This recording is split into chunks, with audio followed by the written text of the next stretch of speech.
الحمدللہ رب العالمین الصلاۃ والسلام علی سید الانبیاء والمرسلین وعلی آلہ واصحابہ اجمعین اما بعد اعوذ باللہ من الشیطان الرجیم بسم اللہ الرحمن الرحیم بحمد اللہ تعالی خلاق کائنات جل مجد الکریم کے احسان و کرم سے سب شروع ہوگا آپ کا سورہ مومن کی 52 نمبر اشیفہ سے آگے ملاحظہ کیجئے اعوذ باللہ من الشیطان الرجیم بسم اللہ الرحمن الرحیم وَلَقَدْ آتَيْنَا مُوسَى الْهُدَى وَأَوْرَثْنَا بَنِي إِسْرَائِيلَ الْكِتَابَ وَلَقَدْ اور البتہ تحقیق آتَيْنَا مُوسَى الْهُدَى ہم نے موسیٰ کلیم اللہ کو ہدایت کی دولت عطا فرمائی، نور ہدایت عطا فرمایا۔ وَأَوْرَثْنَا بَنِي إِسْرَائِيلَ الْكِتَابَ اور ہم نے بنی اسرائیل کو کتاب کا وارث بنا دیا۔ خلاق کائنات جل مجد نے سارے کے سارے انبیاء علیہ السلام کو ہدایت کا منبع بنا کر بھیجا ہے، مرکز مصدر بنا کے بھیجا ہے جن سے ہدایت ہی کا صدور ہوتا ہے۔ مصدر وہ جس سے چیز کا صدور ہوتا ہے، ان سے ہدایت ہی کا صدور ہوتا ہے کہ انبیاء ہدایت ہی لے کے آئے اور یہی خزانے وہ کائنات میں تقسیم کرنے کے لیے تشریف لائے۔ رب کائنات جل وعلا سیدنا موسیٰ کلیم اللہ کے ارشاد فرماتے ہیں کہ ہم نے موسیٰ کلیم اللہ کو بھیجا ہدایت عطا فرما کر، یعنی وہ ہدایت کی دولت لے کے آئے دنیا میں تقسیم کرنے کے لیے، صاحب ہدایت بن کے آئے۔ وَأَوْرَثْنَا بَنِي إِسْرَائِيلَ الْكِتَابَ اور ہم نے وارث بنا دیا بنی اسرائیل کو کتاب کا۔ یہاں کتاب سے مراد تورات ہی ہے کہ حضرت سیدنا موسیٰ کلیم اللہ کے بعد آنے والے جتنے بھی انبیاء بنی اسرائیل علیہ السلام تھے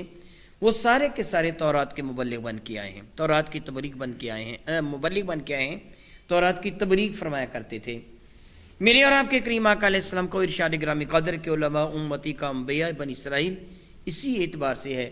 کہ چونکہ میرے اور آپ کے کریم آقا رسول عربی شفیع معظم رحمت عالم کے بعد کوئی بھی نبی نہیں آنا ہے، اس لیے حضور کی امت کے علماء میرے کریم آقا رسول عربی شفیع معظم رحمت عالم پہ نازل ہونے والی کتاب ہدایت قرآن مجید فرقان حمید کی تبلیغ کرنے کے لیے وہ کافی ہیں، یہ علماء تبلیغ کرتے ہیں۔ تورات کی تبلیغ انبیاء علیہ السلام کرتے تھے، اگرچہ علماء بھی کرتے تھے،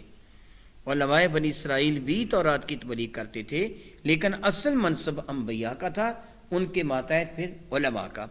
کیونکہ وہ اس کتاب کے وارث بنے تھے، اس کتاب کے حامل بنے تھے، اس لیے اللہ تعالیٰ فرماتے ہیں کہ ان بنی اسرائیل کو ہم نے تورات کا وارث بنا دیا، حامل بنا دیا۔ وَأَوْرَثْنَا بَنِي إِسْرَائِيلَ الْكِتَابَ هُدًى وَذِكْرًا لِأُولِي الْأَلْبَابِ یہ ہدایت بھی اور ذکر بھی، یعنی جو کتاب ہدایت تورات تھی وہ ہدایت کی کتاب بھی تھی، وَذِكْرًا اور نصیحت کی کتاب بھی تھی، لِأُولِي الْأَلْبَابِ لیکن یہ سب ان کے لیے ہے جو عقل والے ہیں۔ لب عربی میں مغز کو کہتے ہیں، لبوب اس کی جمع ہے، جس طرح طب میں بھی ایک دوائی ہے لبوب کبیر یا لبوب صغیر، لبوب یعنی مغزیات، دماغ، وہ جس طرح ہم اردو میں یا پنجابی میں کہتے ہیں کہ جس کے دماغ میں بھیجا ہے وہ بات کو سمجھے گا، مراد یہ جس کو رب کائنات نے عقل فہم و شعور کی دولت عطا فرمائی ہے۔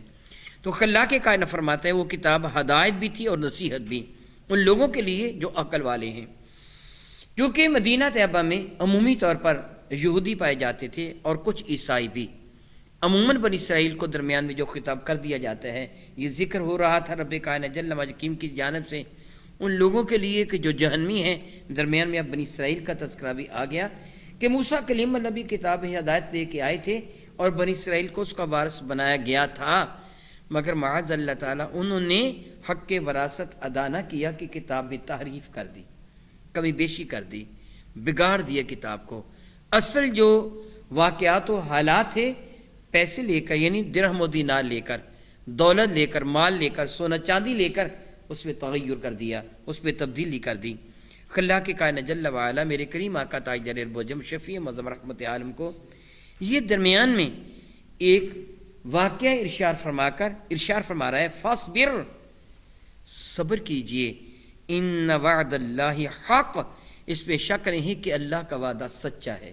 یعنی یا رسول اللہ علیہ السلام صرف آپ ہی کا انکار نہیں کیا گیا ہے، آپ سے پہلے موسیٰ کلیم اللہ کہ جن کی اطاعت و فرمانبرداری کا دعویٰ کرنے والے یہ یہودی موجود ہیں، حقیقت میں ان کے فرمانبردار نہیں ہیں۔ اگر یہ یہودی موسیٰ کلیم اللہ کے فرمانبردار ہوتے تو سارے کے سارے آپ پر ایمان لا چکے ہوتے۔ موسیٰ کلیم اللہ تو ان کو یہ نصیحت فرما کے گئے ہیں، بلکہ موسیٰ کلیم اللہ نے تو خود آپ کا امتی ہونے کی تمنا کا اظہار کیا تھا۔ اگر یہ موسیٰ کلیم اللہ کے صحیح وفا شعار ہوتے، فرمانبردار ہوتے، تو یہ سارے کے سارے ایمان لا چکے ہوتے۔ اگر انہوں نے اتنی بڑی حقیقت کا انکار کر دیا، موسیٰ کلیم اللہ تک کا انکار کر دیا، تو آپ صبر کیجئے۔ فَاصْبِرْ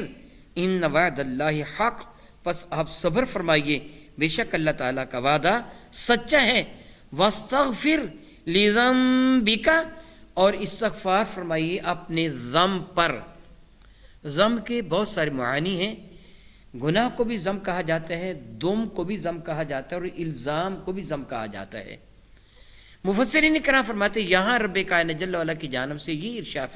فرمانا کہ آپ اپنے ذنب کے لیے طلب استغفار فرمائیے، اس سے مراد یہ ہے کہ جیسے جیسے میرے کریم آقا رب کائنات کے دربار میں طلب استغفار کرتے چلے جائیں گے، آپ کے درجات بلند سے بلند تر ہوتے چلے جائیں گے۔ گناہ کی نسبت آپ کی طرف کرنے کی اجازت نہیں ہے، جائز ہی نہیں ہے کہ میرے کریم آقا کا ہر فعل تو سنت ہے ہمارے لیے، حضور کا ہر فعل عبادت ہے، عبادت و نام ہی میرے کریم آقا رسول عربی شفیع معظم رحمت کے عادات و قصائل کو اپنانے کا ہے۔ اس لیے علامہ قرطبی رحمہ اللہ تعالی نے ایک جگہ یہ فرمایا کہ جگہ ذنب سے مراد امت مصطفیٰ کے گناہ گاروں کے لیے معافی مانگنی ہے، یعنی جو آپ اپنی امت کے گناہ گاروں کے لیے معافی مانگتے رہیے، ویسے میرے اور آپ کے کریم آقا تاجدار عرب و عجم شفیع معظم رحمت عالم کی جانب منسوب ہے، ایک دن میں 70 مرتبہ سے زیادہ طلب استغفار کرتے تھے۔ حضور کا طلب استغفار کرنا حضور کی بلندی درجات کا سبب ہے۔ میں جس کی آپ کو ایک چھوٹی سی مثال دے کے سمجھاؤں گا، ہم دعا کرتے ہیں اللہم صلی علی سیدنا محمد، معنی یہ بنتا ہے اے اللہ تعالیٰ صلات بھیج، یعنی رحمت نازل فرما ہمارے کریم آقا حضرت محمد مصطفیٰ صلی اللہ علیہ وسلم پر۔ اب ہم دعا مانگتے ہیں کہ اللہ تعالیٰ ان پہ رحمت نازل فرما، حالانکہ ان پہ اللہ نے اتنی رحمت نازل فرمائی ہیں کہ ان کو سراپا رحمت اللہ عالمین بنا دیا ہے۔ پھر وہ ہماری دعا کے محتاج تو نہیں ہے، ہم انہی کی دعا کے محتاج ہیں۔ معاذ اللہ تعالیٰ سماذ اللہ تعالیٰ، میں اللہ تعالیٰ سے توبہ کرتا ہوں، معافی مانگتا ہوں۔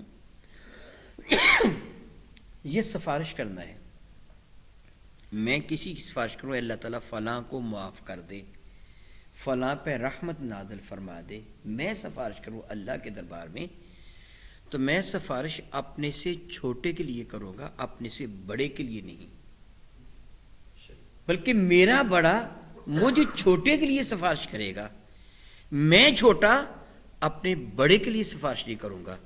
پھر یہ عرض کرنا ہے کہ اللہ تعالیٰ میرے نبی پہ رحمت نازل فرما، یہ میں نے کہا کہ میں اللہ تعالیٰ سے معافی مانگتا ہوں ان جملوں کے لیے کہ یہ اپنے نبی کے لیے میں کہوں کہ میں سفارش کرتا ہوں، گناہ گار ہو جاؤں گا۔ دراصل بات یہ ہے کہ ان کے لیے رحمت کی دعا کر کے میں بھلا اپنا کرنا چاہتا ہوں، دراصل مانگتا میں اپنے لیے ہوں۔ اس لیے بعض اوقات بندہ اپنے لیے مانگتا ہے لیکن اپنوں کے لیے مانگتا ہے، مانگتا اپنے لیے ہے مگر اپنے نہیں بلکہ اپنوں کے لیے مانگتا ہے، بظاہر وہ اپنے لیے مانگتا ہے مجھے کامیابی دے دے، وہ اپنی کامیابی نہیں اپنی قوم کی کامیابی مانگتا ہے، اپنی امت کی کامیابی مانگتا ہے۔ اس اعتبار سے یہاں ذنب سے مراد بعض علماء نے فرمایا وہ الزامات ہے جو کفار بکواس بکا کرتے تھے، محبوب مکرم علیہ السلام ان سب کے دیے گئے ان الزامات کے مقابلہ میں اپنے رب کی پناہ مانگتے رہیے۔ پھر تو یہ معنی بالکل صاف آیا ہے، بصورت دیگر کیا ہوگا کہ اپنوں کے گناہوں کی معافی مانگتے رہیے۔ گویا آپ کا بارگاہ رب العزت میں استغفار کا طلب کرنا، جس طرح قوم کا لیڈر وہ کامیاب ہو جائے تو ساری قوم کامیاب ہو گئی، اگر وہ ناکام ہو گیا تو پوری قوم ہی ناکام ہو گئی۔ میں مثال نہیں دے سکتا مگر سمجھانے کے لیے کہہ رہا ہوں، پاکستان کے کسی بھی قومی کھیل کے کھلاڑیوں کا مقابلہ، ٹیم کا مقابلہ کسی ملک کے ساتھ ہو، ایک دو بندے یا چند بندے یا وہ ساری ٹیم جیتی ہے تو کہتے پاکستان جیت گیا، خدا نخواستہ وہ ہارتے تو کہتے سارا پاکستان، تو سارا تو نہیں کھیل رہا ہوتا، ان کے وہ نمائندے ہوتے ہیں نا. تو نبی اپنی امت کا اعلیٰ ترین نمائندہ ہوتا ہے. اس اعتبار سے یہ استغفار کرنا نبی کی اپنی ذات کے لیے نہیں ہے، بلکہ وہ جملہ جو میں نے کہا اپنے لیے مانگ کر اپنوں کے لیے مانگ رہا ہوتا ہے کہ اللہ تعالیٰ جل وعلا میری امت کے گناہ گاروں کی بخشش فرما دے. وَصَبِّحْ بِحَمْدِ رَبِّكَ، یا رسول اللہ صلی اللہ تعالی وسلم وَصَبِّحْ، اور تسبیح بیان کیجئے، بِحَمْدِ رَبِّكَ، اپنے رب کی حمد کرتے ہوئے. سبحان اللہ، یہ تسبیح ہے، الحمدللہ حمد ہے، گویا اپنے رب کی تسبیح کا بھی ذکر کیجئے، اپنے رب کی حمد کا بھی ذکر کیجئے، اس کی سبحانیت کا، سبوحیت کا بھی تذکرہ کیجئے کہ رب کائنات جل مجکیم ہر نقص، ہر عیب، ہر کمی بیشی، ہر وہ شے سے کہ جو بھی اس کی شان کے لائق نہیں ہے، اللہ تعالیٰ اس ہر شے سے پاک ہے.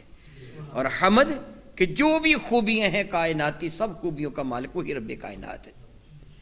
بالعشی والابکار، شام بھی اور صبح بھی. عشی عشاء رات کا کھانا، ابکار بکر تازہ دم کموارہ پن، صبح یعنی صبح و شام اپنے رب کی تسبیح کیجئے. علماء کرام ارشاد فرماتے ہیں اس سے بالخصوص صبح اور شام کی نمازیں مراد ہیں. میرے اور آپ کے کریم آقا رب ذوالجلال کے محبوب حضور رسول محتشم رحمت عالم صلی اللہ تعالی علیہ وآلہ وبارک وسلم ایک دن کا ذکر ہے نماز عشاء یا فجر کے وقت، فرمان لگے میں فلاں آیا ہے، فلاں آیا ہے.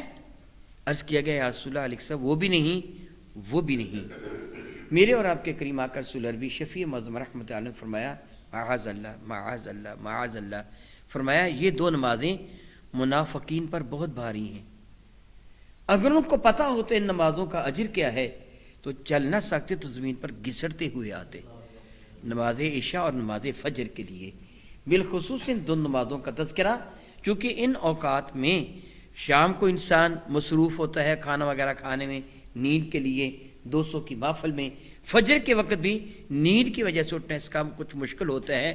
مزے کی بات یہ ہوتی ہے کہ نمازوں میں بھی بارگاہ رب العزت پہ حاضری دے. فرمایا کہ اپنے رب کی تسبیح بیان کیجیے اور حمد بھی عشاء اور صبح یعنی شام اور صبح. ان الذین یجادلون فی آیات اللہ بغیر سلطان آتاہم، ان الذین بے شک لوگ یجادلون جو جھگڑا کرتے ہیں، فی آیات اللہ اللہ تعالیٰ جل وعلا کی آیتوں میں،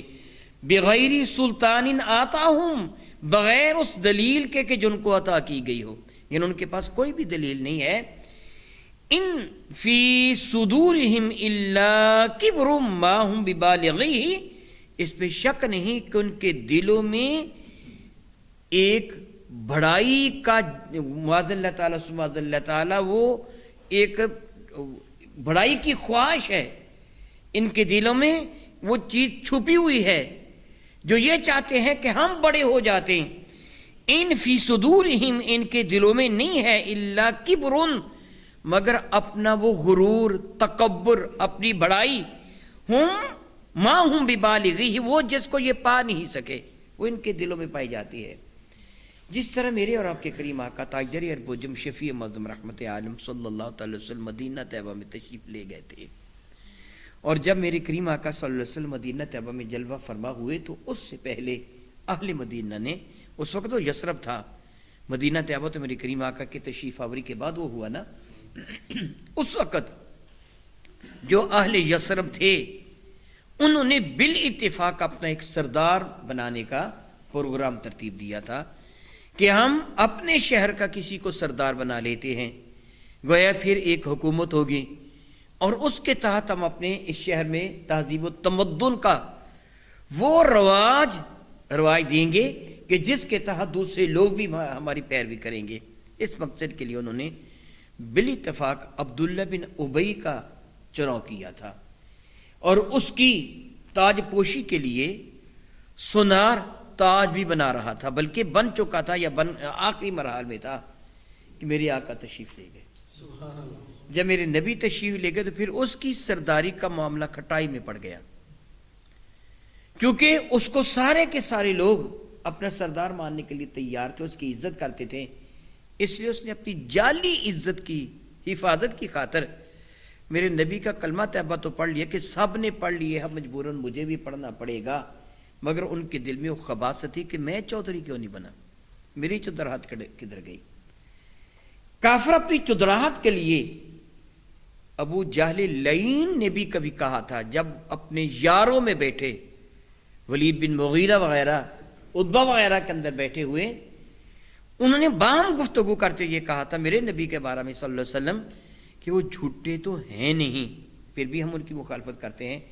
تو ابو جہل نے کہا تھا یار ساری کی ساری عزت کی باتیں بنو ہاشم میں چلے گی، ہمارے پاس کیا رہا؟ یعنی ساری کی ساری عزت کی بات، یہ بھی قریش کے تھا نا،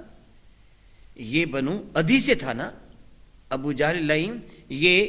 بنو مخزوم بنو عدی ہی کی ایک شاخ ہے، ان سے تھا نا۔ یہ کہنے لگا کہ بنو مخزوم سے تھا، حضرت سیدنا فاروق اعظم کے ننہال میں، یہ آپ کا ماموں ہے نا،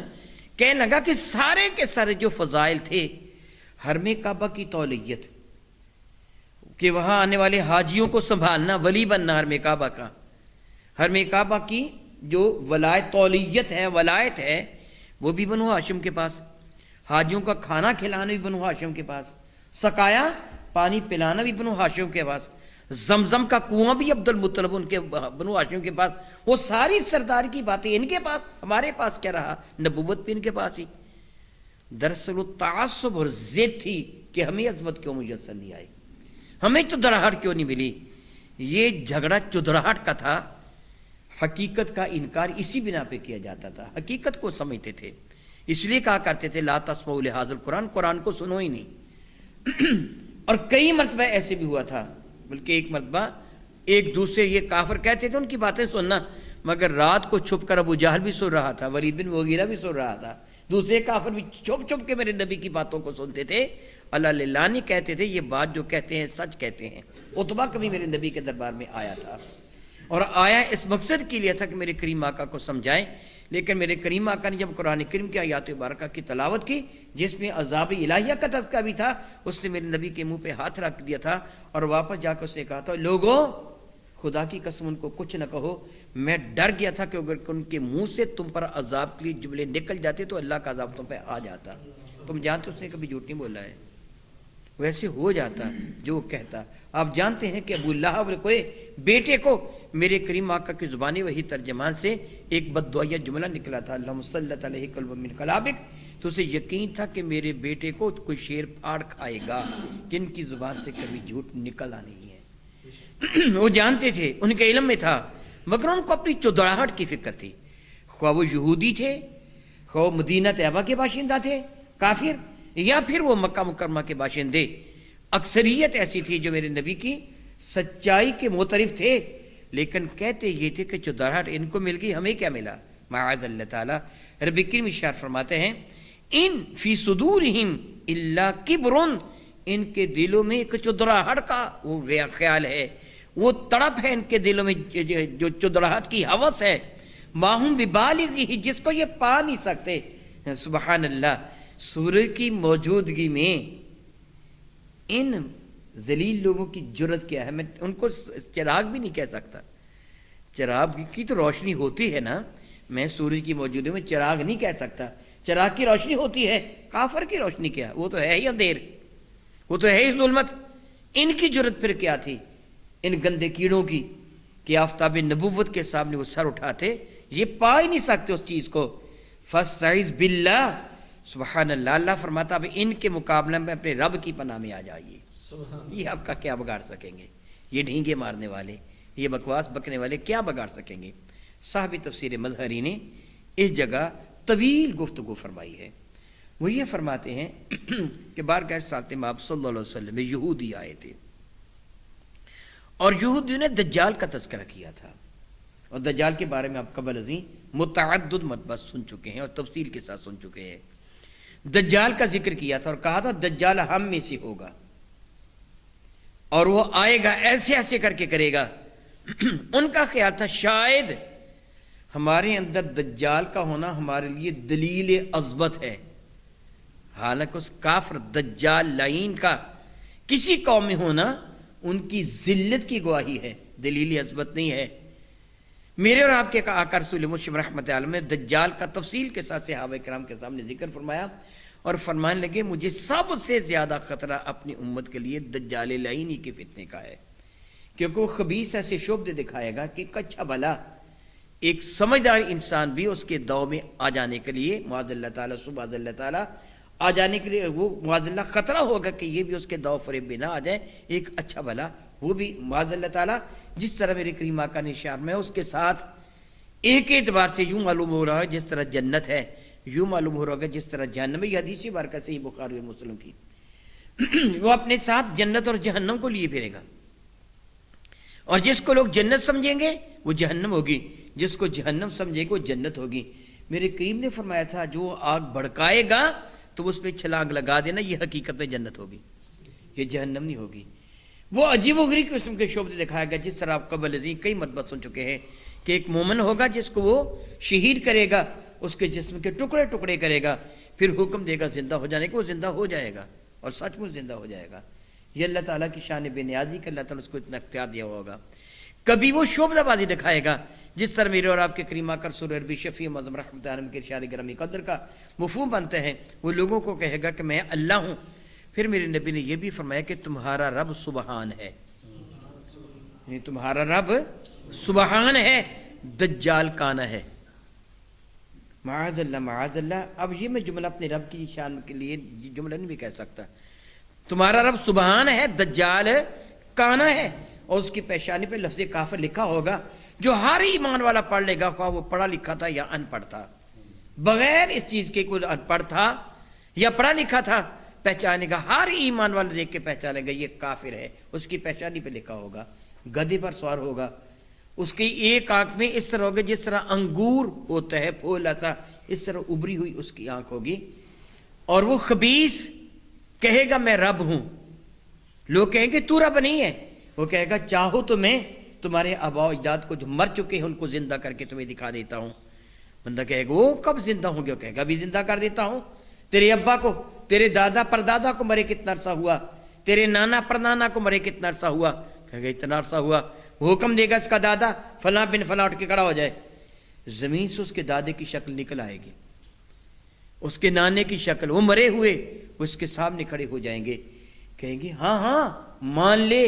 یہی رب ہے، اس نے ہمیں مارا، اس نے ہمیں دوبارہ زندہ کیا، مان لے اس کو کر دے سجدہ، یہی رب ہے۔ پھر کہے گا مر جاؤ، وہ سارے کے سارے پھر زمین میں غرق ہو جائیں گے، مر جائیں گے۔ میرے کریم آقا سے صحابہ کرام نے کہا یا رسول اللہ علیہ السلام کیا اللہ تعالیٰ اسے اتنا بڑا اختیار دے دے گا؟ میرے کریم علیہ السلام نے شہر میں حقیقت میں اس کے ماں باپ دادا نہیں تھے، یہ تو شیطان تھے جو اس کی شکل بن کے سامنے آ گئے تھے، یعنی وہ ایسے فریب، اس لیے اس کو دجال، دجل فریب، دجال بہت بڑا فریبی، بڑا مکار، اس لیے اس کو کہا جائے گا۔ میرے اور آپ کے کریم آقا نے ارشاد فرمایا میں اس دجال کے شر سے تمہیں ڈراتا ہوں، جس دجال کے شر سے نوح علیہ السلام نے اپنی قوم کو ڈرایا تھا۔ نوح علیہ السلام نے ابتدا میں تشریف لانے والے نبی، انہوں نے بھی اپنی قوم کو ڈر سنایا تھا، اور ہر نبی نے دجال کے شر سے اپنی قوم کو بچنے کی ہدایت فرمائی تھی، اور میں بھی تمہیں یہی ہدایت فرماتا ہوں۔ میرے کریم آقا نے فرمایا تھا اگر میرے ظاہری حیات مبارکہ میں وہ دجال ظاہر ہو گیا تو میں مصطفیٰ اس کا مقابلہ کروں گا، اور میرے بعد میرا رب تمہارا محافظ ہے۔ حضرت سیدنا عیسیٰ علیہ السلام لد کی جگہ پر اس خبیث کو قتل کریں گے، دجال لعین کو، یہ واقعہ تفصیلاً سن چکے ہیں۔ مدینہ طیبہ میں اور مکہ مکرمہ میں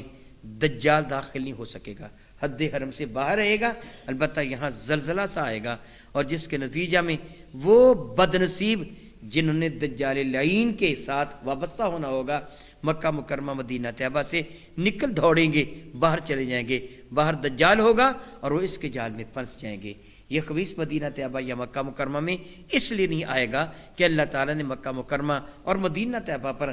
فرشتوں کی ڈیوٹی لگا رکھی ہوگی جو اس کا منہ توڑیں گے، اس کو مدینہ طیبہ میں داخل نہیں ہونے دیں گے۔ میرے اور آپ کے کریم آقا علیہ السلام کے ایک ارشاد گرامی قدر کا مفہوم بنتا ہے، یاد رکھیے۔ میرے کریم فرماتے ہیں جو جمعہ کے دن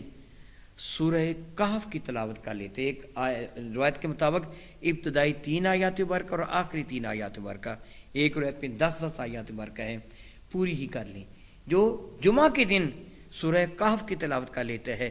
آئندہ جمعہ تک اگر دجال ظاہر ہو بھی جائے گا تو اللہ تعالیٰ اس کی حفاظت فرما لے گا، یہ دجال کے شکنجے میں نہیں پھنسے گا. عادت بنا لیجئے، اگر وقت کم بھی ہو تو کم از کم 10 آیات مبارکہ پہلی اور 10 آخری ضرور پڑھ لیجئے، ہو سکے تو پوری سورہ کہف ہر جمعہ کو پڑھ لیا کیجئے.